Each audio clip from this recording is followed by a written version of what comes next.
Craig is a guy who just wants to retire and escape responsibilities, but by accident, he ends up becoming the leader of a clan of super powerful hunters. Even though he's ordinary and has no idea what he's doing, everyone thinks he's a genius. Now, he tries to survive dangerous missions while pretending to be the amazing leader everyone believes him to be. Craig is the revered leader of the world's most powerful clan, the Grieving Soul, and his wisdom and strength have made him a living legend. However, behind this glorious facade hides a man who, at his core, is weak and consumed by a desperate desire to escape his responsibilities. All Craig wants is to abandon this role that drains him, but unfortunately, his fate seems sealed. Today, we see Craig standing in line at a treasure hunter gathering, and it's clear he doesn't want to be there. His weary expression leaves no doubt. The last thing he wants is to participate in this charade. But he's trapped, with no other choice. Treasure hunters are the stars of this world, revered as heroes for risking their lives in vaults filled with riches, facing ghosts and unspeakable threats, all without even the comfort of health insurance. It's a dangerous and thankless occupation. But the promise of fame and fortune entices dozens of hopefuls every year. They flock to join clans like the renowned First Steps, known in the capital as one of the best ever. This clan is a coalition of groups helping each other, bound by survival. And that's why so many people are here today. Unless you're a prodigy like Jin Woo, it's impossible to advance much as a solo hunter. Craig, as usual, tries to blend into the shadows, hoping everything will end quickly. However, his attempt to disappear among the others is interrupted when a soft voice behind him calls out. A young woman asks if he's also there to join a group. Craig, his patience worn thin, resorts to the old tactic of ignoring the speaker, hoping she'll get tired and leave. But before he knows it, she's already standing in front of him, a gentle smile on her face. My name is Ruda, She says, extending her hand in greeting. Craig, with a disinterested nod, murmurs his name, refusing to shake her offered hand.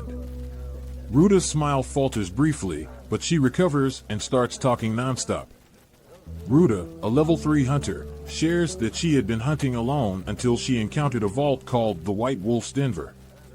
Unable to face it alone, she's now looking to join a group. At that moment, the man ahead of them turns around and, in a condescending tone, tells Ruda she's crazy for attempting such a dangerous vault while still only a level 3 novice. He laughs, calling her an inexperienced amateur. Ruda, suddenly furious, bites her lip, her eyes blazing with anger. And at that moment, Craig deeply regrets not staying home. The metallic flash of Ruda's knives gleams for an instant, and she's about to strike the man. The air between them becomes thick, the tension unbearable. But before the situation gets out of hand, a guard approaches, reprimanding Ruda. He reminds her that they're not in the dark alleys of London, and if she continues, she'll be banned from the clan meeting.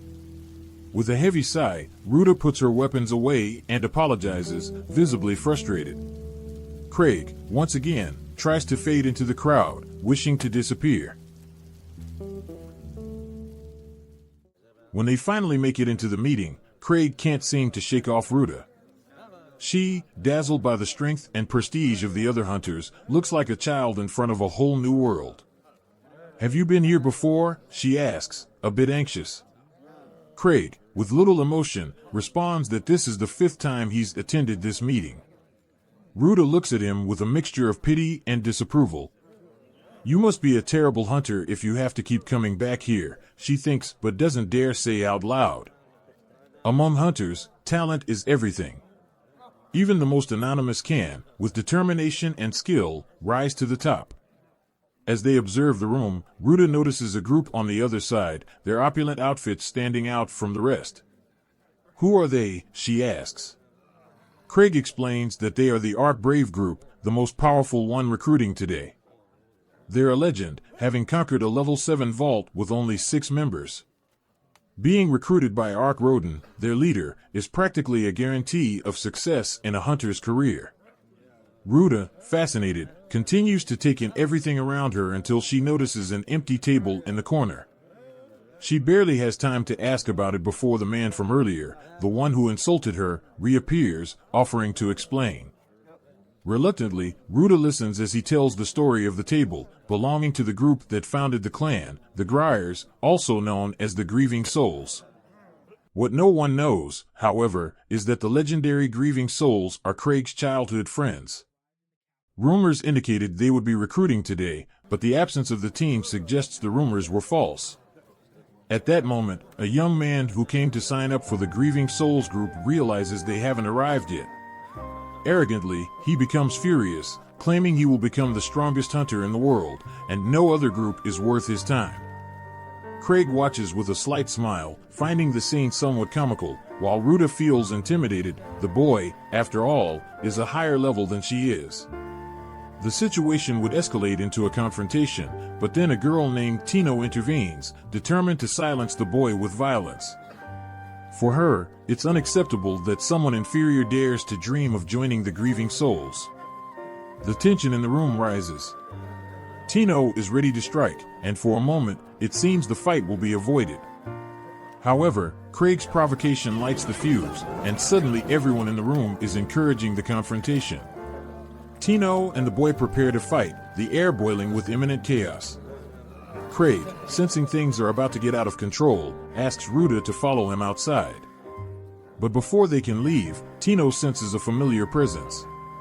Her face changes instantly, and she rushes toward Craig. "Master," she exclaims, nervously asking if he saw her slip up. Craig, surprised, steps back as Ark Roden, the legendary leader of Ark Brave, approaches to greet him. Finally, the truth is revealed. Craig, the reluctant one, the weakling trying to escape attention, is the master of the Grieving Souls clan, and no one could have imagined. The impact of this revelation shocks everyone around. Now, all eyes are on him, and the weight of responsibility suffocates him once again. Craig, fighting back panic, wants only one thing: to leave, far away from it all. When Craig and his friends arrived in the capital, they were clearing out all the beginner vaults in record time. However, there was a problem. Craig had no idea what he was doing. On one of these occasions, he was saved from being devoured by a monster, but his teammates thought he had purposely let his guard down to act as bait. With no other choice, Craig went along with the story, but in reality, he was about to be eaten. They all shared the same dream, to become exceptional hunters. But unlike the other five, Craig was painfully ordinary. He knew that sooner or later, he would become a burden to the group, and he didn't want his friends to despise him for his weakness. So, he made a difficult decision: he would leave the group on his own. However, when he tried to resign, things took an unexpected turn, and he ended up being named team leader. That's how he assumed his current position as leader of his incredibly talented childhood friends. But deep down, he just wished he could retire from the life of a hunter. Ruta and Greg still couldn't believe they had been talking to the clan master the whole time. As Craig sat in his chair, Ark approached and asked if he had arrived late on purpose to observe the crowd, as if he were one of the commoners. Craig denied it, explaining that he had simply overslept. But Ark, as usual, wasn't listening, firmly convinced that Craig had arrived late on purpose. No matter how much Craig tried to explain, people always interpreted him in a way that made him seem better than he actually was. Kay, on the other hand, didn't like the closeness between Ark and Craig at all and wanted to kick him out of the clan. But Craig wasn't willing to do that. Tino, a level 4 hunter, was an apprentice of one of Craig's childhood friends, Liz, and thus spent a lot of time around him. Ark asked Craig if he had any good candidates in mind for recruitment, but honestly, there was no need for new members in the clan at the moment. However, since Ark rarely recruited new members, Craig seized the opportunity and asked if Ark would seriously consider any recommendation he made. Ark responded that he would accept anyone chosen by Craig, which surprised everyone. The vice captain tried to dissuade him from such a hasty decision, but Ark interrupted, stating that anyone chosen by Craig would be worthy of joining his group. Tino started to blush, thinking Ark was considering recommending her, but she didn't like him much and was torn between accepting or not. Suddenly, the boy from earlier, whose name was Gilbert, stepped forward from the crowd, ready to beg if necessary to be accepted by Craig. Craig tried to think if Gilbert would be a good choice, but quickly gave up since he was terrible at judging people's character. Not knowing if someone would be strong in the future, Craig decided to let fate decide. He told Gilbert that he was willing to recommend him, but there was one condition. As a hunter, the most important thing is to ensure you always win. If he lacked strength, he would endanger the lives of his companions. So, Craig wanted him to demonstrate his ability to always win. Craig then removed one of his magic rings and announced to all the hunters present that the first person to present the ring to Ark would be accepted into his group. With that, he threw the ring into the crowd, awaiting the chaos. Gilbert was the first to grab the ring, but that didn't last long, as Tino leaped on him, hitting him so hard he was sent to the other side of the room. Gilbert probably needed a doctor, but no one was focused on him as the ring rolled across the floor. Initially, everyone hesitated, but soon they began to fight for it. At this point, Craig decided to leave. And even though the bar was being destroyed, he walked out, muttering that it wasn't his problem, and went home. However, the next morning, it became his problem. The fight in the bar made front-page headlines, and apparently, the entire place was destroyed because of the brawl, though fortunately, there were no civilian casualties. In the end, Eva informed him that the Explorers Association wanted a private meeting with him, and Craig already knew what that meant. They were going to scold him. He asked how Ark reacted to the news, and Eva told him that Ark took it well and even laughed about the situation. With Ark not being angry, Craig wanted to take advantage of his good mood to send him the bill for the bar's reconstruction, as well as ask him to handle the association's meeting. But Eva informed him that the meeting was specifically for him, so there was no way to avoid it this time. Even if he tried to ignore it, the association's manager, Gar, would come after him, as he always did. So, Craig gave in and agreed to attend the meeting, but he planned to use his secret weapon, begging and apologizing. He argued that the only damage was to the bar, and since no one was hurt and the bar owner had been compensated, there shouldn't be any more issues. Gar didn't even have a chance to yell at Craig, as upon seeing him apologize, he decided to let the matter go for now. However, even without official complaints against him, Craig still needed to take responsibility for his actions. That's when Gar assigned him a mission, without giving him the right to refuse. The association receives all kinds of missions for hunters, but with the large volume, some are so difficult or pay so little that no one wants to take them. These missions are known as chores, and Craig really didn't want to deal with one of those. He tried to pretend he was too important to be assigned such a mundane task, but Gar didn't let him escape this time, forcing him to choose. Craig opened the mission book and began searching for the easiest one. Among all those available, the lowest level was 3, so he chose that one. He planned to pass the job to Ark, but when he went to look for him, he was informed by Tino that Ark was in a meeting with some nobles and would be away for a while. With few options left to get rid of the job, Craig noticed that Tino was wearing his ring, meaning she had won the game the day before. Setting that aside, he asked if she was free at the moment. Tino, excited, thought he was going to ask her out, but to her disappointment, Craig said he had a mission for her. She immediately ran off, but even though she was fast, Craig had his methods. He summoned his chain hound, Silver, and ordered it to capture Tino. It didn't take long before she was tied to a chair as Craig explained the mission. Tino felt betrayed, as she had just wanted to go on a date with Craig, but now he was forcing her to take on a terrible mission alone. Craig asked if the problem was that she didn't want to do the mission alone, and Tino responded that she wouldn't mind if Craig went with her. However, that would mean Craig would have to do real work, so he opted to send Tino with a group of hunters he had met the day before. 6 years ago, when Craig's group first arrived in the capital, they were ready to join the guild and register as hunters. But when they reached the door, Craig began to have doubts. Luke, ever confident, told him to stop worrying since it was Craig himself who suggested they should be the best in the capital. The problem was that Craig wasn't doubting Luke's strength, he knew he would end up dragging the whole group down. Luke, however, ignored these concerns, pushed open the guild doors with confidence, and declared himself the strongest swordsman in the world.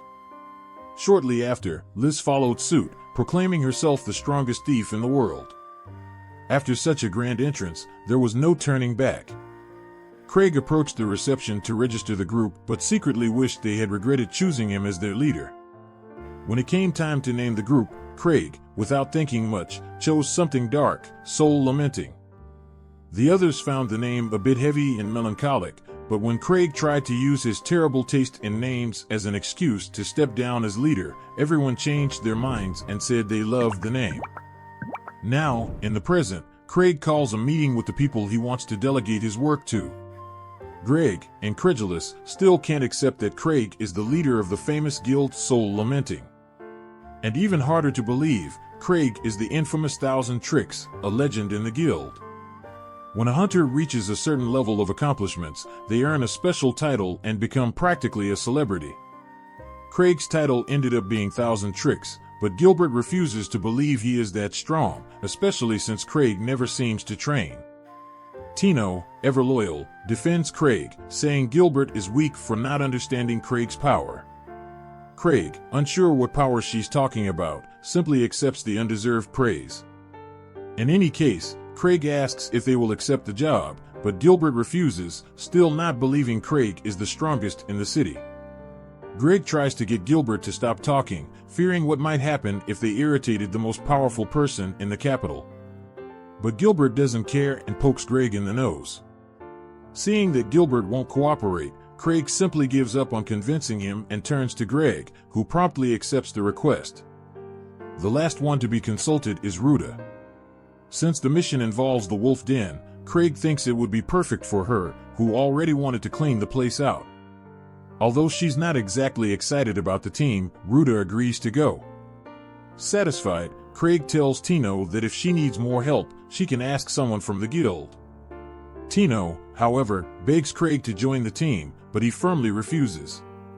With that settled, Craig turns to leave, but Gilbert, irritated at being ignored, challenges Craig to a duel.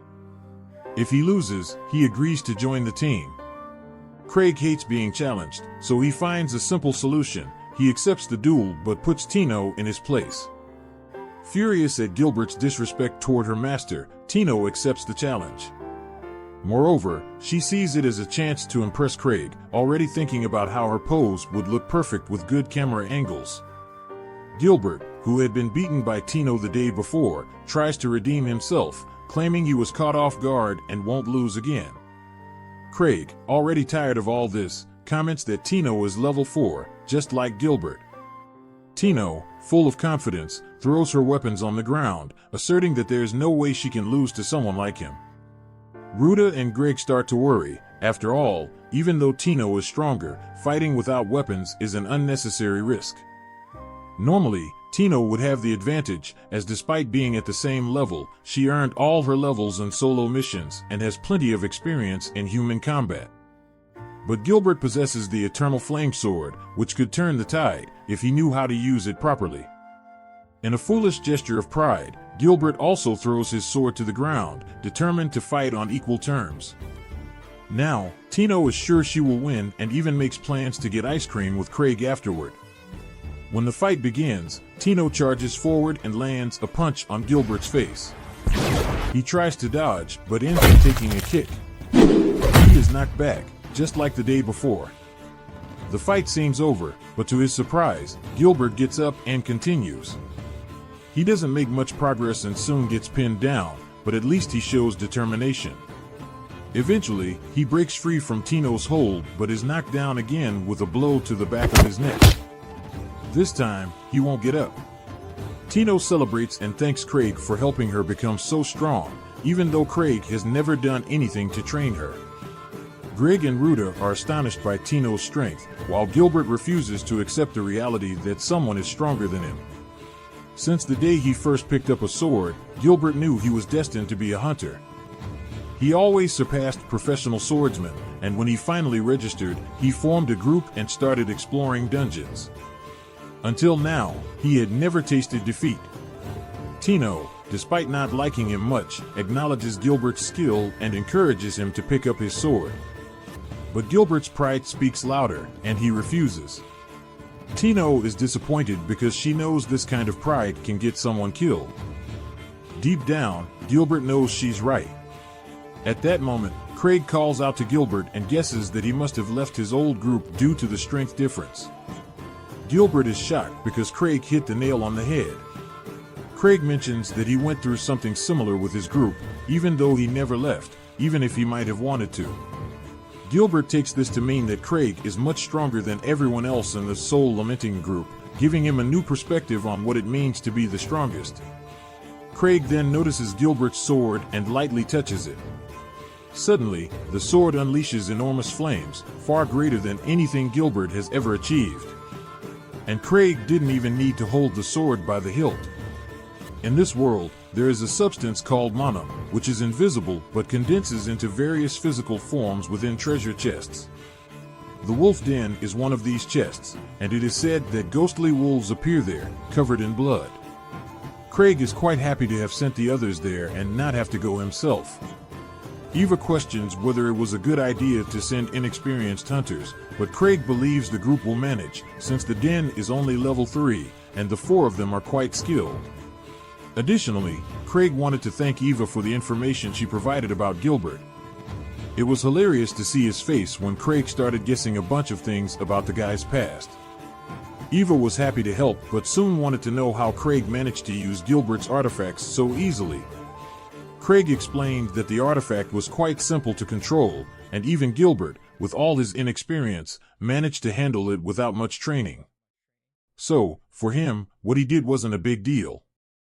But let's be honest, Craig loves collecting artifacts and is already thinking about asking Gilbert to sell him the sword.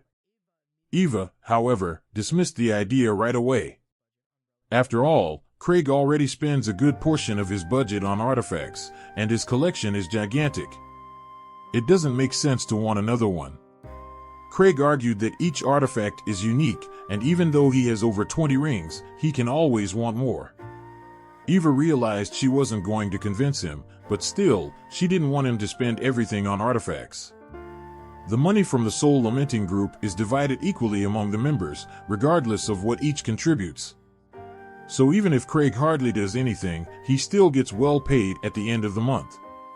Craig didn't want to give up his collection, so when he realized that one of his artifacts needed recharging, he used that as an excuse to leave the conversation. He went to a guild member, asked for help to recharge the artifact with magic, and of course, everyone was happy to help since Craig always does a lot for them. While the artifact was being recharged, a man told Craig about a cloaked ghost that appeared on the road to the north and destroyed a caravan. There were 3 level 3 hunters guarding the caravan, so the ghost must be strong. The Knights of the Third Order are recruiting an extermination group to deal with it. The report stated that the ghost was a wolf and that the location wasn't far from the White Wolf Denver. This could indicate that the wolf population was increasing, which means the den was full of enemies. Anyone who went down there would be in trouble. Craig tried to push these thoughts away and convinced himself that Tino's group was probably fine. But then people around him began to comment that the monsters in the White Wolf Den were getting much stronger, and the guild was thinking of raising the threat level. In fact, a group of level 5 spearmen had disappeared there, and Craig realized that no one below level 5 could handle that. Now, Craig really started to worry and decided to take a look at the mission he received earlier. To his surprise, he was supposed to rescue that level 5 spearman and his group. He should have read the mission details before sending Tino and the others there, but now it was too late to call them back. The people at the table noticed that Craig was acting strangely and asked if everything was okay. He then revealed that he had sent Tino to the White Wolf Denver. The horrified reactions were immediate upon learning that he sent Tino, who was only level 4, to a place where a level 5 group couldn't win. They thought Craig must have known about the danger and sent Tino as part of a training exercise. After all, what kind of irresponsible teacher would send their student on a deadly mission without researching first? Craig suddenly stood up, saying he had something urgent to resolve. As soon as he left through the corridors, he began to panic, trying to convince himself that Tino was quite skilled and might manage. Besides, Gilbert was almost as strong as her, as long as he was using his flame sword. But Craig remembered that he had used all the sword's power in the demonstration.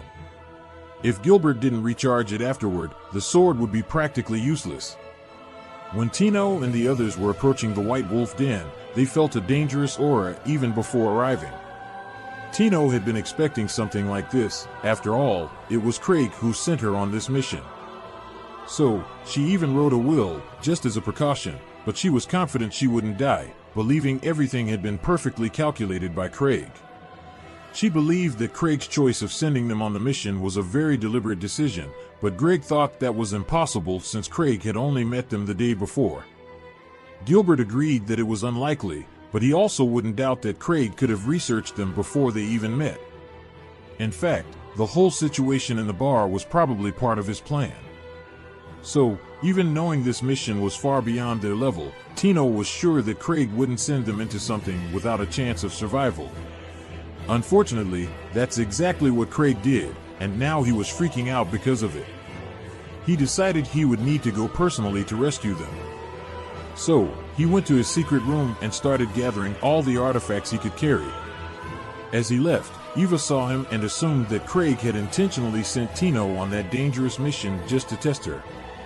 Although Craig had planned everything so that she wouldn't actually be in danger, she knew he was also worried, which is why he was going to check on how they were doing. She even noticed that Craig was carrying the Shore Sludge artifact, which was technically illegal to possess under Imperial law, but he wanted to be prepared for whatever he might face. Craig then headed to the balcony and equipped a winged suit artifact, ready to reach the White Wolf Den as quickly as possible. When he left, Eva hoped he would manage to come back safely, as the last person who used that winged suit died after crashing into a wall. After a long and arduous battle, Tino and the others finally managed to bring down the wolf. Greg breathes a sigh of relief, but Tino doesn't share the sentiment. To her, the team didn't perform well. There was only one wolf, they had the numerical advantage, yet it was still a difficult fight. At this moment, Greg questions Gilbert about why he didn't use the fire sword, since it would have made things much easier. Gilbert explains that the sword is out of mana, which is strange because he was sure he recharged it a few days ago. He then realizes that the relic must have been drained by Craig's attack, and there's no way to recharge it here. At the moment, it's just an ordinary sword. Ruda suggests that maybe it would be better to head back, given that the mission has proven to be much more dangerous than expected. Greg agrees, saying that, under these conditions, it's likely that the people they came to rescue are already dead, so continuing would be pointless. But Tino is firm and makes it clear that they will stick to the plan, no matter what.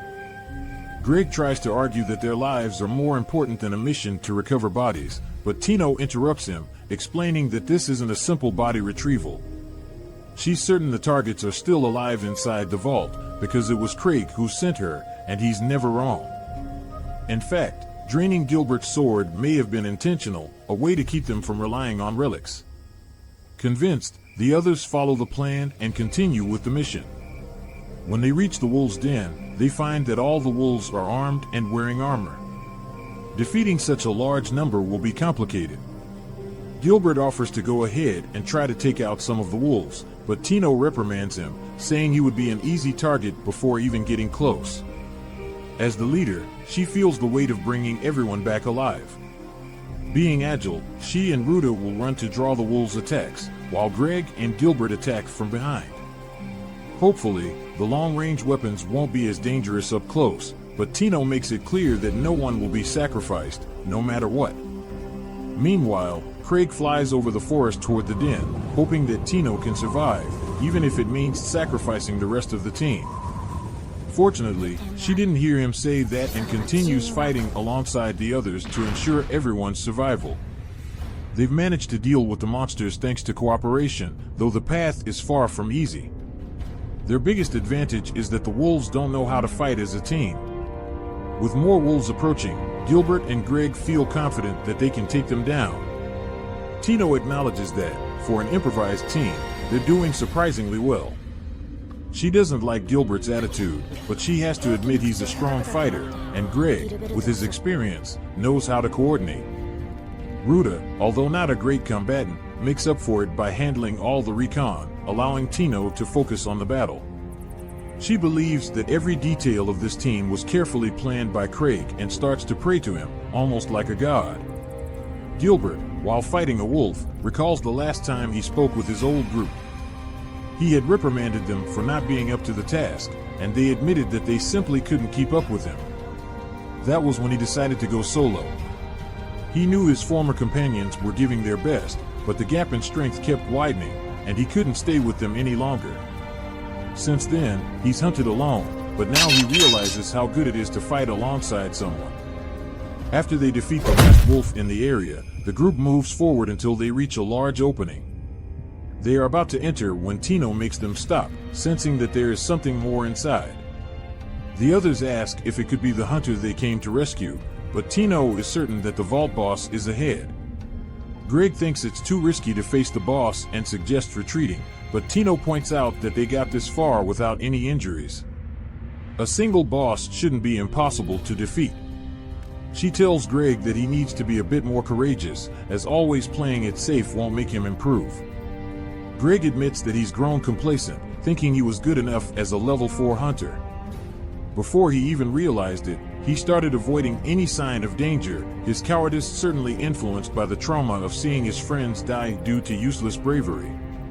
No one would blame him for wanting a safe life, but the fact that he sought out the First Steps clan shows that he wants to grow, and Craig must have noticed that when he put him on the team.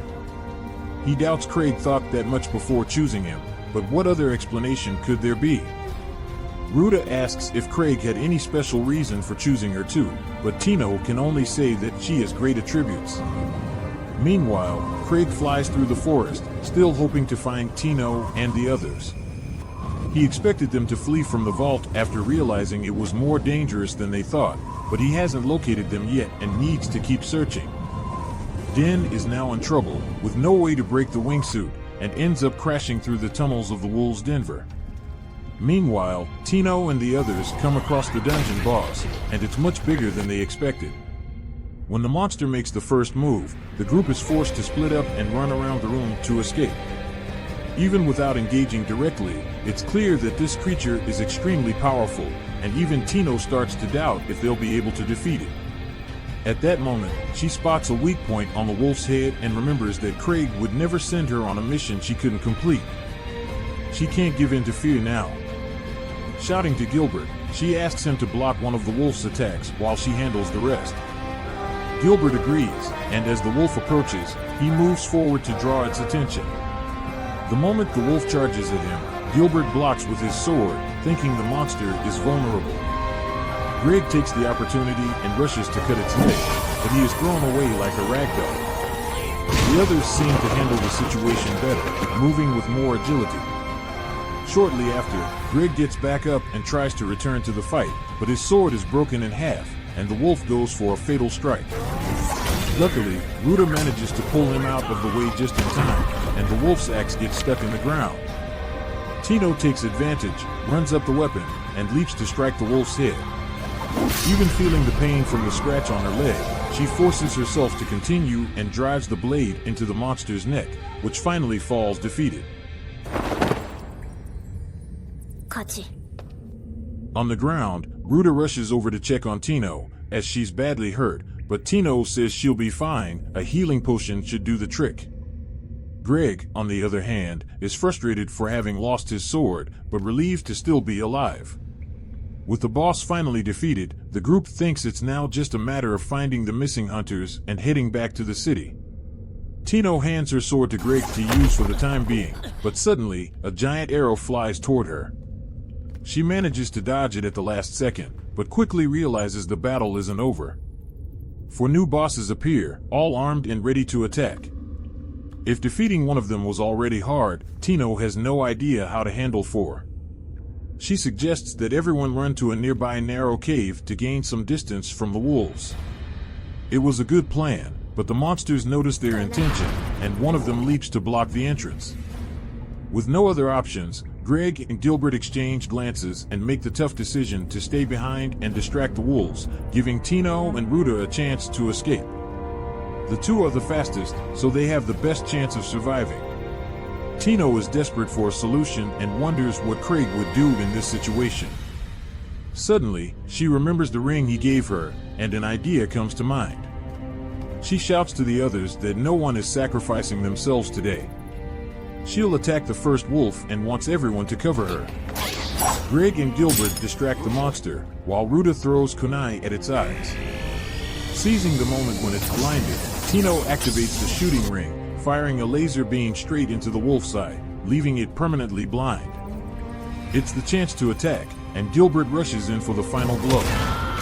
But even blind, the wolf senses his approach and hurls him against the wall. Tino runs to see if he's okay, and Gilbert apologizes for getting so hurt. She reassures him, saying he did nothing wrong, it was her plan that failed. With no more ideas, everything seems lost. However, before the wolf can strike again, it is slammed against the wall with impressive force. Craig appears out of nowhere, hitting the perfect spot. He's so confused he doesn't even notice the wolf trying to attack him, but thanks to one of his protective relics, he comes out unscathed. A blow like that would have been fatal, but Craig came prepared, with several protective rings. He points at the wolf and fires all his shooting rings at full power, launching a barrage that drives it away. Everyone is amazed by Craig's power, but he hadn't even planned to attack, it was pure reflex. Unfortunately, the wolf rises again. Craig expected this, as the damage from the shooting rings is low. Surrounded once more, he feels relieved for having brought so many rings, but to get out of there, he'll have to use the forbidden slime. He removes the object from his necklace and throws it in the middle of the wolves, shouting for everyone to run. Tino's leg still hurts, so she can't run at her usual speed. Craig stays behind, apparently protecting the rear, but in reality, it's just because he's slower than the others. As they run, Tino recalls the day she met Craig, when he and his group saved her from being sold into slavery. Since then, Tino has admired Craig and always sought his approval. When they finally reach a safe place, she eagerly waits for a compliment, even though they didn't defeat all the bosses. Before Craig can say anything, Ruta remarks that Tino did a great job leading, even without defeating all the bosses. Craig agrees, pointing out that he had already expected them all to be dead, so the fact that they're alive is a great achievement. Tino is happy with the recognition, but Craig soon notices the wound on her leg and uses a healing relic to treat it. Greg asks if Craig is going to fight the bosses, but he replies that it's not the best choice right now and orders everyone to follow him. He just wants to get out of that place, but has no idea where the exit is. Maybe he's just leading the group in circles.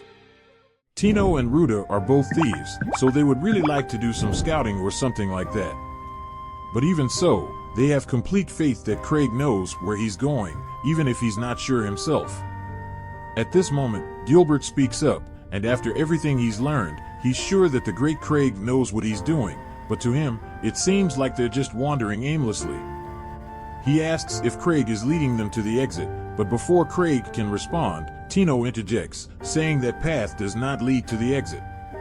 She has a vague idea of how the lair is laid out, having seen a map, so she knows they're heading in the opposite direction. But, by the looks of it, Craig has his reasons for that. Ruta also trusts him completely, but would at least like him to tell them where they're going. However, he remains silent, a mystery. Eventually, they reach a fork in the path, and Craig picks a direction at random. As he turns, everyone is shocked because Craig has just led them to the wounded hunters they were sent to rescue. Of course, Craig still has no idea what he's doing, but since everyone seems to be heading in the other direction, he follows them. Seeing the wounded hunters being tended to, he is surprised that Tino noticed them because he certainly wouldn't have. The leader of the wounded group is named Dave, and he thanks Tino for rescuing them. But Tino says that he should really thank Craig because they never would have gotten there without him. Craig tries to say that he just guessed the direction to go and doesn't deserve any praise, but no one believes that for a second. They think he's just being modest. Ruta gives some potions to the wounded hunters to help them recover, but they are still losing a lot of energy since they haven't eaten in a long time. At that moment, Craig thinks of the perfect solution. He brought a magic bag that has an almost infinite amount of chocolate inside. Of course, the only thing the bag can store is chocolate, so it's pretty useless outside of this specific situation. He tells Dave that he's glad he's okay because when he heard that a level 5 group had disappeared in this dungeon, he was worried that something terrible had happened. Dave says that they barely managed to survive, and Gilbert finds it hard to believe because, although wolves can be strong, there is no way a level 5 group could be overwhelmed by monsters of that level. But Dave wasn't talking about the wolves, he was referring to a small phantom covered in bones that devastated the group on its own. Whatever it is, it's the pure embodiment of malice. It has total control over the vault, so it's probably the Silver Moon curse that resides there. It represents the resentment and hatred of all the monsters that have been killed, and because of the vault, it has grown in strength to become an absolute monster. Dave and the rest of the group are considered elite in terms of strength, but even so, they were all completely powerless against this creature. So much so that Dave would consider it a rival to Thousand Swords, a member of the Grieving Souls. Thousand Swords is widely considered the strongest swordsman in the capital, having studied all the orthodox sword techniques and used them to learn even more. He is an unfathomable prodigy who can take down dozens of enemies, all with a wooden sword. Luke is not someone to be underestimated, so Craig finds it an exaggeration to say that a phantom is as strong as him. After all, if such a phantom really existed, Luke would have hunted it down long ago. But given that the phantom completely destroyed a level 5 group, Craig doesn't believe that Tino and her group can defeat it. That's why Craig really wishes he had left this job to Ark, so he wouldn't have to deal with it. Dave continues, saying that the monster was basically toying with their lives and didn't kill them immediately the last time they fought. But if they encounter it again, it will certainly finish them off. Ruda turns to Craig and asks what they should do, but Craig is internally freaking out because he wasn't prepared to deal with this.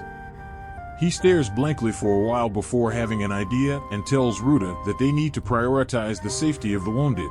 They must leave the vault before doing anything else. Additionally, since this mission was originally Tino's, he says she is now in charge. Tino doesn't feel she deserves the role of leader with someone as great as Craig present, but Craig insists that she take over, as he doesn't want to. Tino eventually agrees to act as leader again and agrees with Craig's suggestion to exit the vault, so she will guide everyone back to the exit. They should be able to get there much faster now that C has fully healed her leg, but Craig reminds her that there are still injured people in the group, so she shouldn't run too fast for everyone to keep up.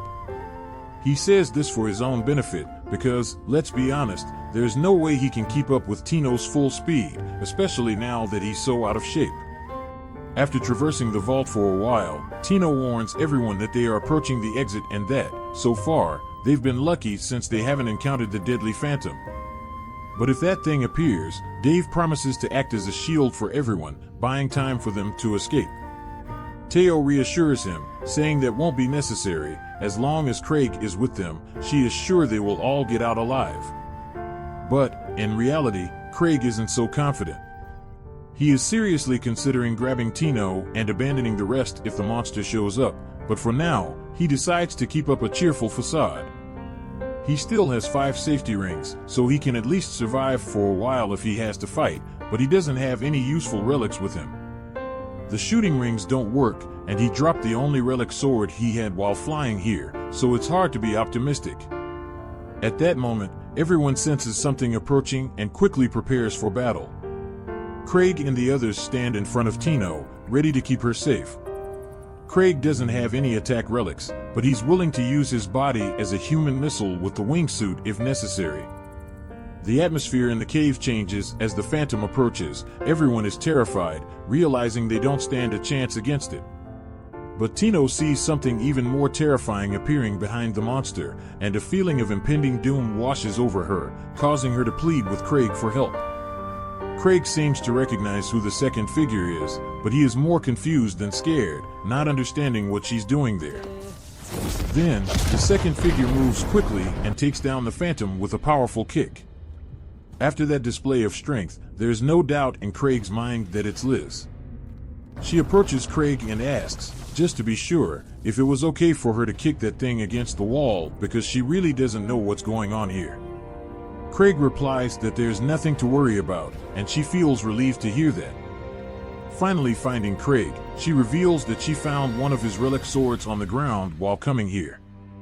Ruda and Greg immediately recognize who Liz is, but Dave has never heard of her, so Liz gets angry, not believing there are hunters who don't know the grieving souls. She was already having a bad day before arriving, because she rushed home just to see Craig, and then found out he had gone to that vault.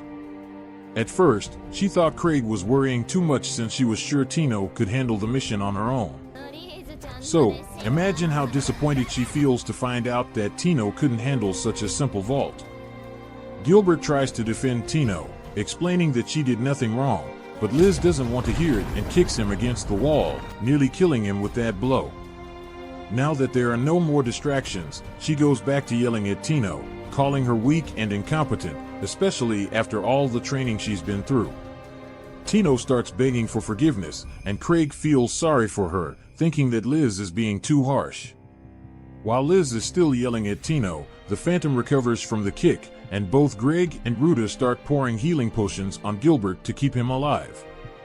Craig doesn't want Tino to take another hit, so he tries to calm Liz down, saying that she shouldn't be angry with Tino. He sent her here to rescue some hunters, and she fulfilled her mission, so it's not fair to call her incompetent after everything she did. As soon as Liz hears Craig say that, all her anger disappears, and she asks Craig if Tino really did a good job. Craig assures her that Tino impressed him, and while he's talking about impressive people, he congratulates Liz on finally learning to control her attacks. Liz beams with pride at the praise, though she still doesn't understand why she should make some of her attacks weaker. But since Craig always insisted on it, she learned to tone down her blows. Craig is glad she took his advice, but she may need to work on it a bit more, since Gilbert is in critical condition because of her warning strike. Tino once again apologizes for all the trouble she caused, but Liz is no longer angry about it. She tells Tino that she has good talent, but she's going to need to work much harder to make up for her lack of strength. Now, the Phantom has joined one of the wolf bosses and is preparing to attack the group again. While everyone else is terrified, Liz is just annoyed because the monster had the audacity to pull out a machine gun as if it was going to do something. She grabs her mask, and as the wolf starts shooting at her, she just stands still, as the bullets are moving too slowly to really be a threat. When the gun runs out of ammo, Liz is still unharmed, and not only does she have some of the bullets in her hand, but she also had time to create a pattern with the rest of the bullets she caught. She had calmed her anger earlier, but after learning that Tino was losing to an armed monster, she is even angrier than before. Liz had been dodging bullets since she was 10, so it's an insult to her strength that a monster would point a gun at her and think it would work. Determined to show how easy it is to defeat a phantom like that, she does a somersault in the air, and as she comes down, she kicks straight through the huge wolf, splitting it in half and causing it to explode. That was nothing difficult, and she doesn't understand why Tino didn't do the same to defeat the wolf long ago. As she speaks, the Phantom draws its sword and charges toward Liz. But, just like in the first encounter, Liz thinks it should have been easy for Tino to deal with something so weak. After grabbing its sword with 2 fingers, she flings it into the air and begins delivering consecutive punches, freeing Tino for being too weak to do it herself. Tino bursts into tears, and Craig feels bad for her, but this is a common occurrence with Liz as a trainer. Liz is the fastest hunter in the world, and her incredible speed has earned her the nickname Silent Shadow. When it's all over, Tino, Greg, Ruda, and Gilbert find themselves at the guild, and Gilbert informs everyone that he wants to give Craig his fire sword because he realized he was relying too much on it. He intends to train his body from scratch until he's capable of catching bullets like Liz. None of the others think he'll be able to do it, but if he's serious about wanting to be like Liz, Tino thinks he should know something about the masks they use. Everyone believes Craig did this intentionally to conceal the group's intentions, but actually, when he ordered the masks for the grieving souls 6 years ago, he forgot to make holes for the eyes. So, everyone in the group basically fights blind all the time. Now that they have avoided a crisis, it's good to remember the Shatorai slime, the one Craig used as a distraction. This slime is not just anything, it was created by the world's greatest alchemist, Shatorai Smart, who is an old friend of Craig. In one of her bold experiments, Shatorai ended up creating this peculiar slime. Thinking it would be safer, she entrusted it to Craig, who accepted the vial without issue, believing it was just an innocuous liquid. But when he tried to open it, Shatorai immediately stopped him, warning that it could destroy the capital. Despite the warning, Craig ended up releasing the slime. He still refuses to believe it and hopes the slime will magically appear in his room, but to no avail. He then sits on the bed, trying to think logically. Remembering the moment in the White Wolf Den when he opened the vial and saw nothing inside, he concludes that the container was empty the whole time. Or at least, that's what he tries to believe. Meanwhile, at the White Wolf Den, the association has sent an investigation team to check out the strange events. Craig, so worried about the disappearance of the slime, hardly slept. As he walks down the hallway, he encounters Eva, who informs him that GAR wants a detailed report on what happened at the den. Craig, with no desire to deal with it, asks if Tino could do the report since she was technically the mission leader. Eva would like to ask the same, but Tino is busy training with Liz. Changing the subject, Craig asks if Eva has heard any strange news in the capital, but she assures him that everything is calm. He relaxes a bit, but Eva, noticing Craig's nervousness, promises to investigate anything suspicious in the capital. Desperate for her not to discover the slime, Craig tries to change the subject and decides to head to the training hall to see Tino. Eva watches Craig leave, recalling how he always seems lazy but has an uncanny ability to foresee disasters and anomalies with very little information. At first, she thought it was pure luck, but after so many accurate predictions, she learned to trust him completely. If Craig is worried about the capital, then she stays alert. Arriving at the training hall, Craig finds a group of hunters waiting outside. The leader, Sten, pleads with him to interrupt Liz, as no one has been able to train with her inside. Liz, in her battle mode, is too intimidating. While Craig understands, he hesitates, knowing that interrupting Liz could be dangerous. But when he opens the door, he sees Tino on the ground, exhausted, and Liz about to deliver a final blow, complaining about her weakness. Craig intervenes, suggesting that Tino has already reached her limit for today. Liz, however, suspects that Craig wants her to go easy on Tino and even teases him, asking if he intends to stop her. He confirms this, and she reluctantly agrees, but before he can pull her away, Tino crawls up, insisting on continuing. With no other option, Craig locks the door to the hall and informs the others that the space will be off limits for today. Sven, resigned, suggests that at least Tino will come out of this training stronger. However, before Craig leaves, Sven mentions a ghost invasion on the northern route, with a group from the Order of Knights already defeated. Craig recalls reports of recent attacks near the den and realizes this may be connected to Gar's request for a meeting. Not wanting to take responsibility, he merely wishes Ark were around to handle the situation. Ark, being the reliable leader he is, would surely manage it. Until then, Craig plans to delay his involvement as much as possible, casually suggesting that Sven go to Gar's office and take the mission in his place. Craig bids farewell, leaving Sven confused and impressed by Craig's apparent calmness, unaware that he just wants to avoid the task. The newest subordinate in the clan doesn't understand why Craig is so respected. To him, Craig seems like the type of leader who just sits back and lets others do all the work. Sven, a veteran in the clan, smiles and replies that Craig has always been like that, but that doesn't mean he's inactive. Behind the scenes, Craig works to keep everything running smoothly. He warns the newbie, never underestimate Craig. When it's necessary, he becomes a real monster. Meanwhile, in Gar's office, a new report comes in. The ley lines near the White Wolf Den have not changed, but there are still no answers to explain the strange events occurring in the area. Gar is convinced that Craig knows more than he lets on, especially since he rarely goes to the vaults, but recently announced that he would check in on the vault. Determined not to let Craig evade questions, Gar intends to pay him a personal visit. Unaware of all this, Craig has no idea what is to come. But what no one knows is that something big is indeed happening in the vault. The Akashic Tower has been conducting secret experiments there, drawing on the immense power of the ley lines. The ambitious goal is to create treasure vaults at will, if the Great Mage's theory is correct. However, the risk of being discovered by the association is growing, and the Great Mage is tense. His followers question why Sophie Black, responsible for defense, is not on site, but the Great Mage assures them that she is already on her way to ensure that the association's investigation does not compromise the operation. Meanwhile, Craig is having a terrifying nightmare about Shatori's slime causing a disaster. Upon waking, gasping for breath, he can't control the panic, remembering that he still has no idea of the true destructive potential of that slime.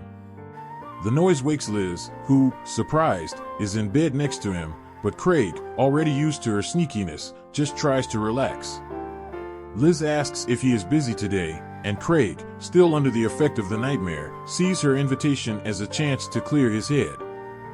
GAR, on the other hand, arrives looking for Craig, determined to finally confront him.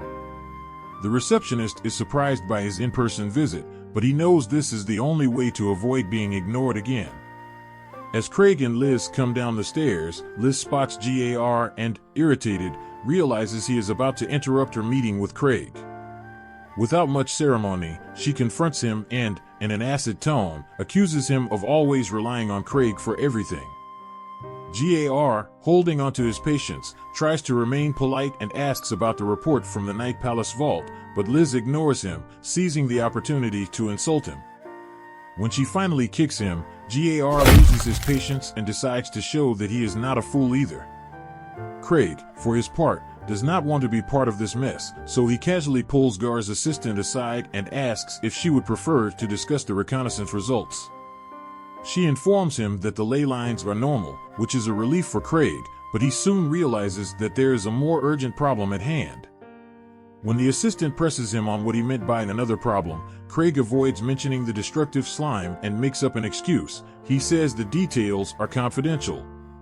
To throw her off completely, he suggests that Ark take over the investigation since he himself, of course, could never handle such an important mission alone. Meanwhile, GAR and Liz are still exchanging blows downstairs. GAR, much stronger, cannot keep up with Liz's speed, who moves like lightning and constantly taunts him, laughing at how rusty he is after being buried in paperwork for so long. This taunting only makes him more determined. He prepares to give it his all, willing to show that his Class 1 Hunter Strength, Level 7, still lives up to the title despite his retirement. But before the fight gets even more serious, Craig intervenes, ordering them both to stop before they destroy the place. GAR, still irritated, steps back, but Liz drops the fight and approaches Craig, already forgetting the argument. As they walk together, Liz comments that GAR has really let his physical shape slip. Craig thinks it's unfair to call the colleague weak. After all, Liz still trains actively while GAR carries the weight of clan administration. But Liz insists that, in his current state, he would never survive the Night Parade vault. Intrigued, Craig asks if the monsters in that vault are really that strong. The other Grievers are still in the Night Parade vault, but Craig can hardly wait for their return, especially now, with the dilemma of Shatori's slime on his mind. At that moment, Liz hands him her bag and suddenly runs toward a man standing in the street, watching them. Confused, Craig asks what she is doing, and Liz explains that the guy seemed suspicious.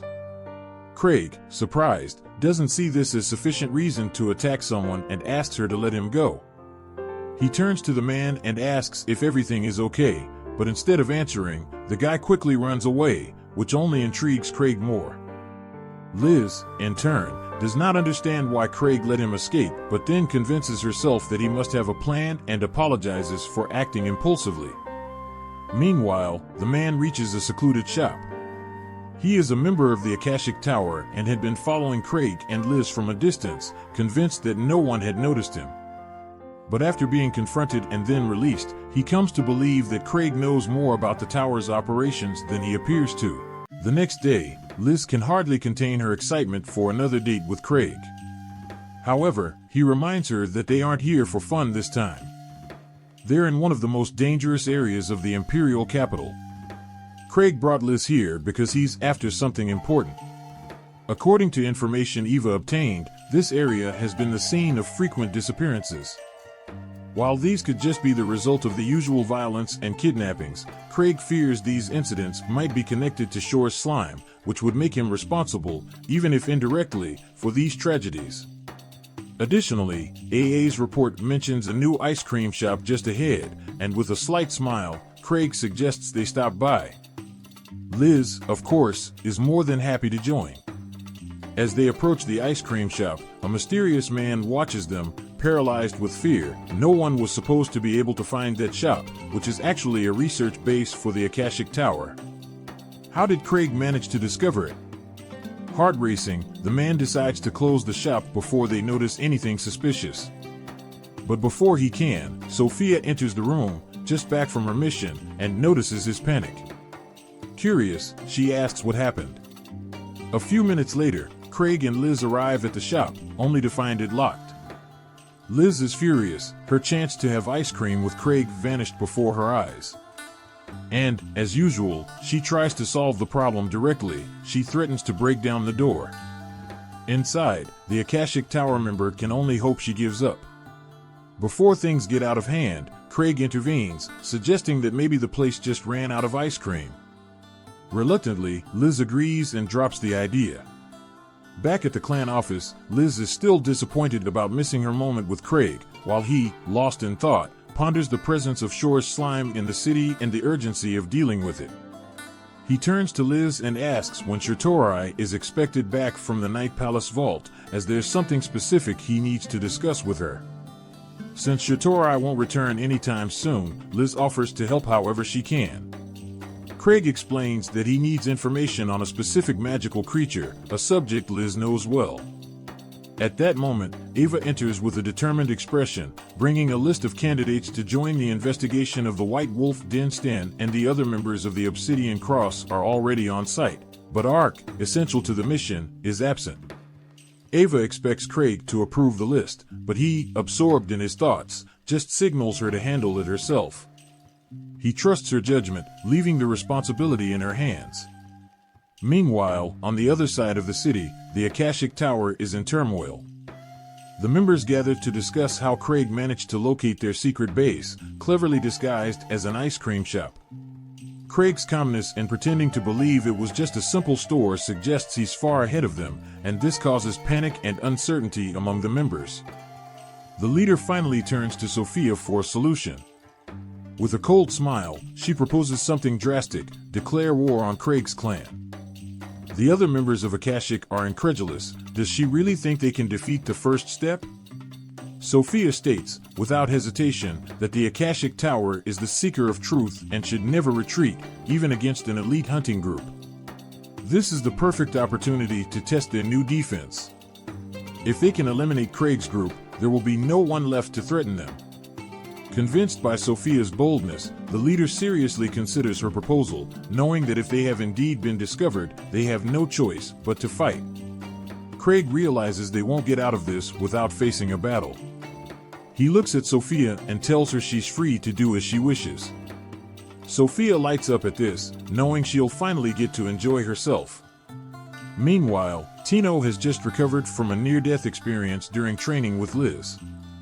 She knows Liz wasn't actually trying to kill her, but it was close. Determined to celebrate her recovery, Tino goes out for a stroll around the city. On her way, she notices several carriages parked and, stranger still, the clan hall crowded with hunters. Curious, she approaches one of them and asks what's happening.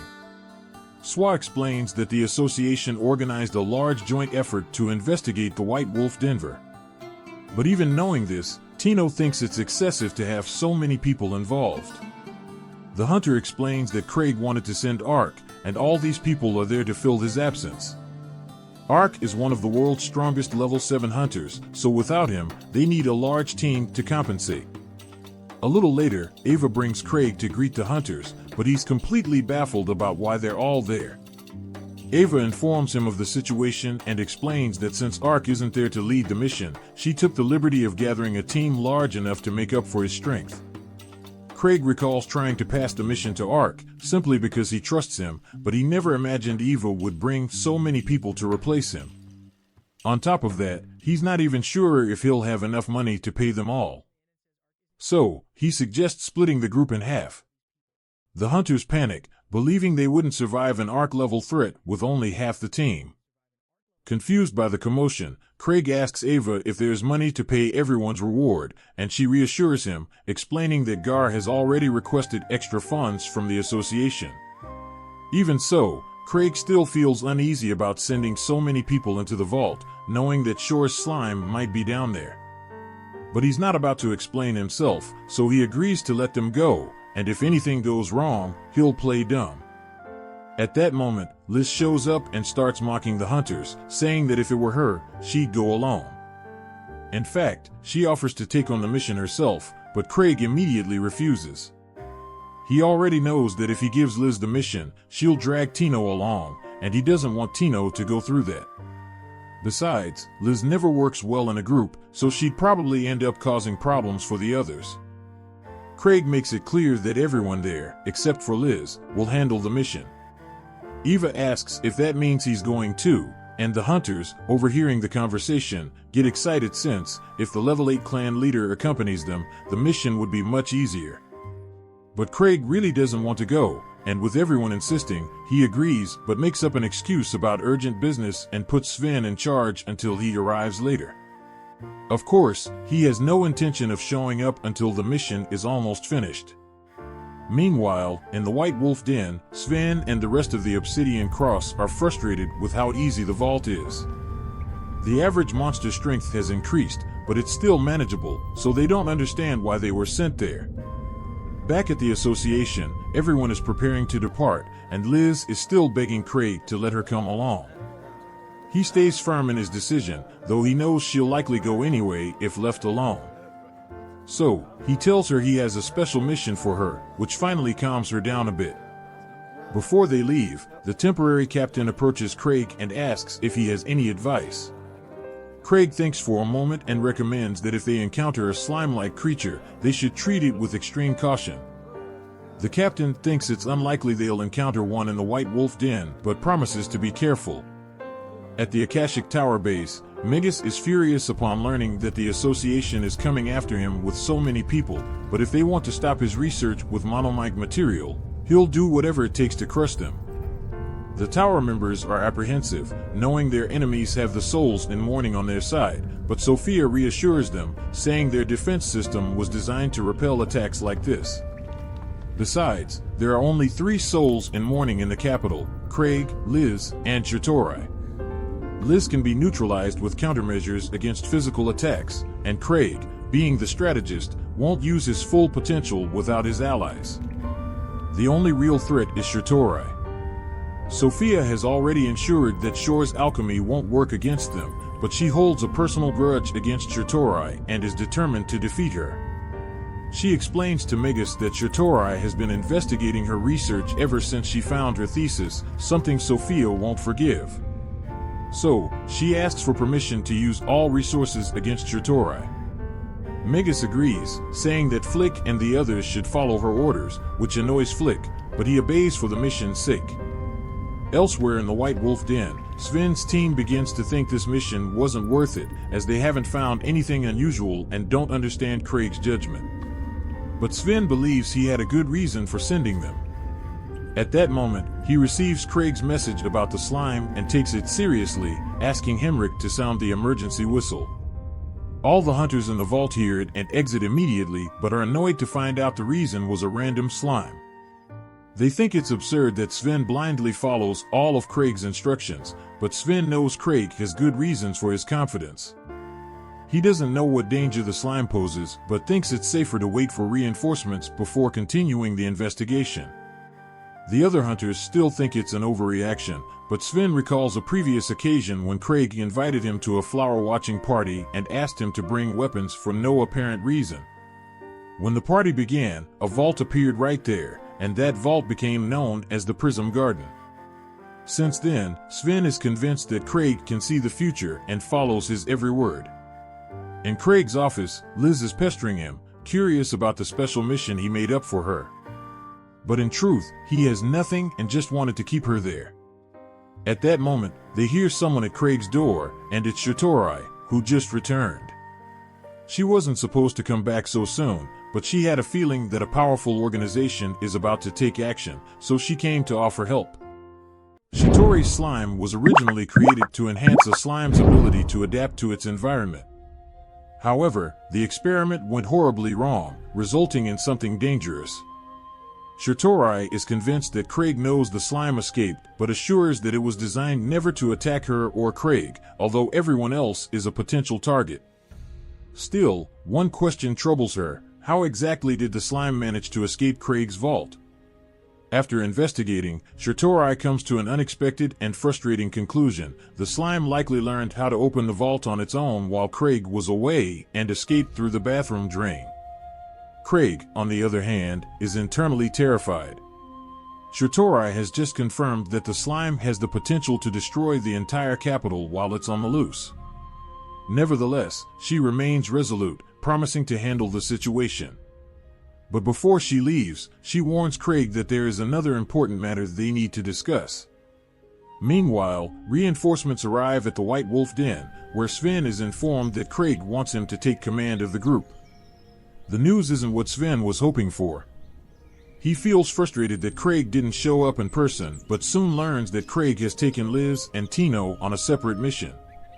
In the end, he decides this might be a blessing in disguise. At least he won't have to deal with Liz. He quickly gathers the group for a strategic meeting, bringing up Sig's warning and asking if anyone has faced a slime directly or brought anything useful to handle one. The hunters, however, aren't too concerned. To them, slimes are typically harmless creatures. Most of them have only brought their usual gear, with no special preparation. One hunter at the back mentions bringing a slime repellent, but no one seems to take the threat seriously.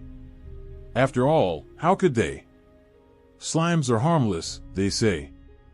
However, Craig had already warned them that this is no ordinary slime. Gain, visibly impatient, starts mocking the situation. To him, fearing a single slime is ridiculous, and he tries to convince the group to abandon the mission. However, the other hunters don't take kindly to his attitude, casting him suspicious looks. Everyone knows how this kind of recklessness ends. Those who underestimate the danger are usually the first to die. Sven has no patience for arguments. He's done his part by warning the group. If Gain wants to play the hero and end up as a name in next week's obituary, so be it. Without support, Gain retreats to the back, visibly irritated. At that moment, Talia Whitman, an alchemist who once worked with Shitori in the clan's laboratory, speaks up. In a serious tone, she reveals that she and Shitori developed a special drug to eliminate slimes, with a 99% success rate. This revelation shifts the mood among the hunters, and Sven decides the best course of action is to proceed with caution. He emphasizes the importance of prioritizing safety and sharing information. After an entire day spent exploring the vault, the results are disappointing. There's no sign of the slime, just the wolf knights on patrol. Some begin to question if Craig was wrong this time, but Sven remains steadfast. He still trusts Craig's judgment. Gain, on the other hand, returns from the vault with a smug grin, taking the opportunity to mock Sven for his blind faith in Craig. While Sven understands Gain's frustrations, he doesn't want to hear more complaints until the mission is over. Gain walks off, ignoring Sven's warning not to go off alone. And, if you've ever seen a horror movie, you know what happens next. Gain, as stubborn as ever. While walking alone in the forest, Gain hears a distant wolf howl. He had already broken a cardinal rule of horror movies by leaving the group, and he seems determined to make every possible mistake. Ignoring the whistle that could summon reinforcements, he heads toward the sound. Curiosity quickly turns to unease when he finds a giant wolf knight chained to the ground. Beside the creature, two members of the Akashic Tower hold a suspicious-looking syringe. Complaining about Sophia, clearly annoyed that she's Magus's favorite despite not being able to use magic like them, they prepare to inject the wolf with the syringe's contents. Gain doesn't wait to see what will happen. With his impressive strength, he charges forward and quickly defeats one of the mages, who clearly hasn't trained outside of a library. The other, more skilled, responds by casting fire magic. Although Gain manages to block the attack with his shield, the heat sears his arm, leaving painful burns. Despite his injuries, Gain grabs the first mage again and knocks him out with a powerful punch. When the mage, in disbelief, asks if Craig sent him, Gain responds coldly, "Craig's not here." When the mage, in disbelief, asks if Craig sent him, Gain responds coldly, "Craig isn't here." The second mage, hearing this, smirks with confidence. While Gain focuses on the fight, the mage injects the Wolf Knight with the suspicious substance. Within seconds, the creature begins to dissolve, its body twisting grotesquely. The mages explain that the wolf is being forcibly demonized and will attack anyone with a high mana concentration. Unfortunately, the highest source of mana in the area is Gain. When the wolf transforms into an amorphous, slime-like creature, Gain finally understands the danger. He uses his whistle to call for reinforcements, retreating while trying to avoid the creature's attacks. Back at the camp, the sound of the whistle echoes in the distance, prompting Sven to order the group to prepare. He leads the hunters toward the forest, unsure of what awaits them. When Gain emerges, running out of the vegetation, he warns that Craig was right about the slime and that it's coming. Moments later, the wolf slime bursts out of the forest, a grotesque and imposing sight. Talia, observing the creature, is shocked. She has never seen anything like it. Sven calls for calm and organizes a distraction while trying to figure out how to handle the situation. The first attempts at attacking the creature fail miserably. Arrows have no effect, and spells seem to be absorbed by the monster. Despite this, Sven orders Henrik to tend to Gain's burns while listening to his account of the mages and the Wolf Knight's transformation. Realizing that conventional approaches are useless, Sven asks Talia for the anti-slime drug. She explains that the substance should destroy the slime upon direct contact. Sven lures the creature, throws the vial on the ground, and fires an arrow to shatter it. However, the monster simply regenerates, confirming that it is no ordinary slime, but something far more complex. At that moment, Shatorai arrives at the scene. Without hesitation, she explains that the monster is surrounded by a protective magical energy that neutralizes both physical and magical attacks. Surprised, Sven asks why she is there. Shatorai responds that Craig anticipated things might get complicated and sent her to help. With impressive composure, Shatorai retrieves a metal anti-mana vial from her bag. She throws it at the creature, and Sven fires another arrow to activate it. An explosion occurs, destroying the monster's head. Its body begins to disintegrate slowly as the group watches in relief. However, before they can relax, Gar shows up late, visibly frustrated for having missed all the action. Shatorai uses the brief calm to inform the group that the Akashic Tower is behind these events, led by Magus, a mage who was banished long ago. She suspects the existence of an underground base nearby and warns that more creatures like the wolf slime could be on the way. Although she only brought one metal anti-mana vial, Shatorai believes she can develop a more effective weapon if she can analyze the monster's remains. Sven organizes the group to protect her while she works, while Liz tries to convince Craig to let her assist. Craig, however, refuses, confident that Shatorai can handle the situation. Flick receives the news that Sophia had ordered the mutant monsters to be sent out one at a time. To him, this is not only absurd, it's an invitation for disaster. Such a strategy would only make it easier for the ghosts to defeat the monsters. Furious, he demands that she be contacted immediately to explain this stupid decision. However, Sophia is inspecting the defense system and simply doesn't respond. Sophia's authority comes directly from Magus, and her instructions are to be followed without question. But Flick knows this battle is the Akashic Tower's last stand against the Association. There is no room for error, and he refuses to let nonsensical orders jeopardize everything. He decides to completely ignore Sophia and sends all the monsters out at once. After all, what's the worst that could happen? Meanwhile, at the Association's camp, Shatorai attempts to interrogate the two captured prisoners. She starts diplomatically, asking them to reveal the location of the Akashic Tower's leader to make things easier. However, the prisoners, firm in their loyalty, refuse to cooperate. Anticipating this, Shitorai brought a special potion to persuade them to talk. As she prepares to force them to drink, association officials intervene, horrified. They recognize the potion as a mind control substance banned years ago. The formula interferes with consciousness, erases memories, and can turn someone into an obedient slave. Mere possession of it is considered a war crime. Gar steps in, saying he understands Shitori's urgency but insists the association cannot resort to dishonorable methods. War crimes are not an option. Shitori apologizes, claiming it was all a misunderstanding. To avoid further problems, she makes a shocking decision. She drinks the potion to destroy the evidence.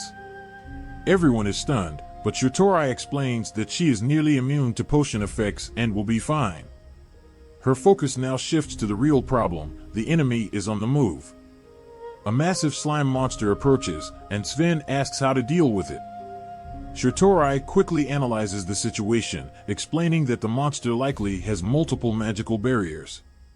They need to identify which element can break through. She organizes the hunters with shields at the front line, instructing them to drop their equipment the moment the monster makes contact to avoid fatal losses. Elle follows her orders, but when the monster touches his shield, the force is devastating. The impact throws him across the field, tearing off a significant part of his arm. Shitori reacts swiftly, ordering the mages to slow the monster with magical attacks.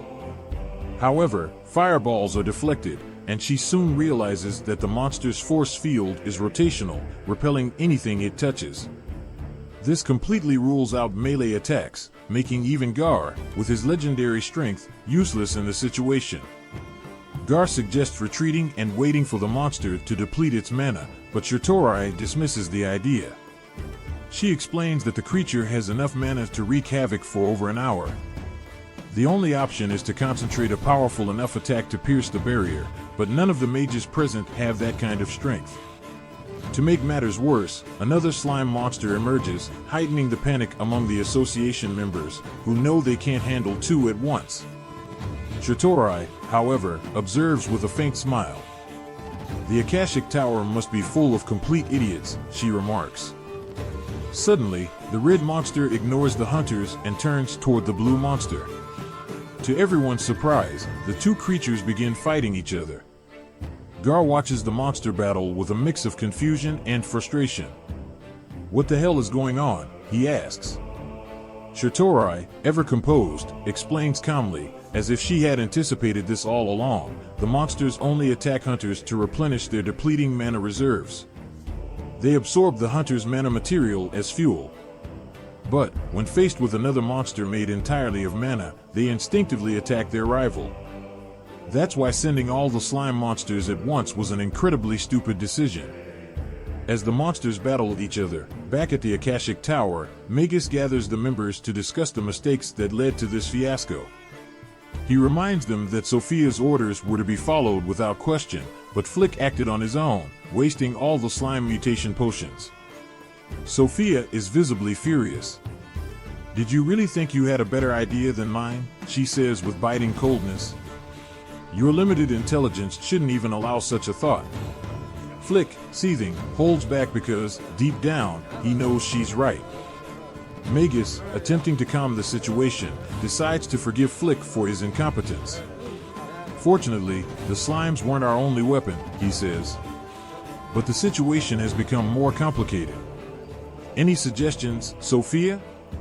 She takes a deep breath, reorganizing her thoughts. "Now we have two problems. Shitori is on the battlefield, and so is Gar, a former level 7 hunter. Even in retirement, he's still a legendary hero. With the slimes wasted thanks to a certain idiot, winning will be much harder. And, worse yet, two of ours have been captured. It's only a matter of time before Shitori makes them talk." Flick tries to defend the loyalty of the captives. They would never betray the tower. But Sophia is pragmatic, loyal? Maybe. Smart? Not so much. Shitori has methods that don't need to break the rules to work. Sooner or later, she'll figure out where we are. Our only option now is to act first.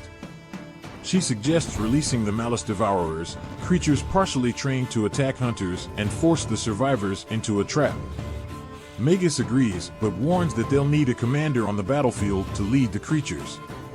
Sophia looks directly at Flick. "You need to make up for your screw-up," she declares. Despite his wounded pride, Flick agrees, vowing not to repeat his mistakes. At the association's camp, Talia reflects on Shirtori. She always finds the truth, she thinks, admiring the leader's brilliance. But that talent also stirs a subtle fear and a gnawing envy. Talia knows she'll never reach that level. Lost in these thoughts, she bumps into Sven, who tries to reassure her about the failure of the anti-slime potion. "There was no way to know it was an artificial slime," he says. Still, the unrelenting gaze of the prisoners on Talia unsettles her, though Sven playfully blames it on her vibrant red hair. Later, Gar finds Shirtori still working, entirely engrossed. He tries to convince her to rest, saying they can always return to finish the job later. But Shirtori interrupts him, a slight smile of triumph appearing on her face. "That won't be necessary. I've already located the base." She calls a meeting and presents her deduction. Based on the mana lines and the locations where the slimes appeared, the Akashic Tower's base is hidden in the cliffs. The prisoners react nervously, unintentionally confirming her theory. Shirtori, wasting no time, proposes an immediate attack before they have the chance to evaluate. The prisoners panic, shouting for Sophia to stop the hunters' advance. At the mention of the name, the association members react with intrigue. Shirtori, however, is livid. "Sophia is my arch-nemesis. A brilliant alchemist who has escaped me far too many times. This time, I'll make sure she's brought to justice." With the location confirmed, Shirtori devises a plan. She entrusts Gar with leading the offensive, relying on him to clear the path to the cavern. In another part of the forest, Craig, Liz, and Tino are walking toward the White Wolf's cave. It seems Liz has finally convinced him to get involved. She insists he hurry so they can help before Shirtori is killed. However, Craig doesn't think he needs to worry about Shirtori.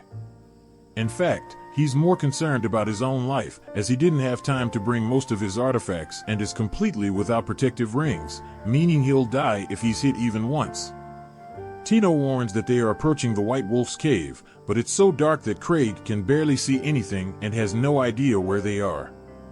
Tino tries to take the opportunity to hold Craig's hand, but Liz absolutely refuses to let anyone other than herself touch Craig.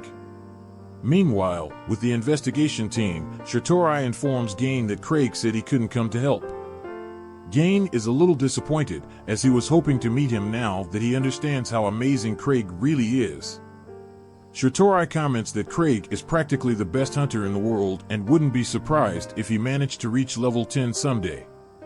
Suddenly, a thunderous roar is heard, followed by a lightning bolt heading straight toward Shirtori and the rest of the group. The one responsible is Flick, who is very proud of himself for taking down all the hunters. So much so that he descends from his elevated position to gloat over the incapacitated bodies of the hunters. However, this decision was extremely reckless, as Shirtori was completely unharmed by the attack. She didn't believe someone from the Akashic Tower would be foolish enough to use an area spell when they had hostages, but it seems she was wrong. Flick can't believe she's still standing after being hit by his thunder attack. However, Shirtori is used to dealing with spells of this level during her hunts with the Grieving Souls, so she always carries countermeasures. She also has a healing weapon for this reason. Using it, she heals Sven, who, upon recovering, charges straight at Flick. It doesn't take long for him to bring Flick down, but the Malice Eater proves to be much more resilient. Sven ends up getting knocked down, but before the monster can kill him, Gar intervenes and defeats it with a single blow. When this news reaches Magus, he becomes angrier than ever, as Sophia had ordered Flick to attack using all the Malice Eaters, but he disobeyed and brought only one. Like Flick's parents, Magus is extremely disappointed in him. The other members of the Akashic Tower tell Magus he must flee before the hunters arrive so his valuable research can continue. However, Magus insists on staying, as they still have their secret weapon, Akasha, and, moreover, as their leader, it is his duty to fight alongside them to the bitter end.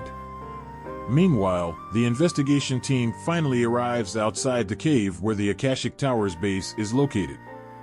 They plan to enter and strike before the Akashic Tower has a chance to retaliate. Thus, Strand and Shatorai will rely on Garth to clear the way for them. And so this chapter comes to an end.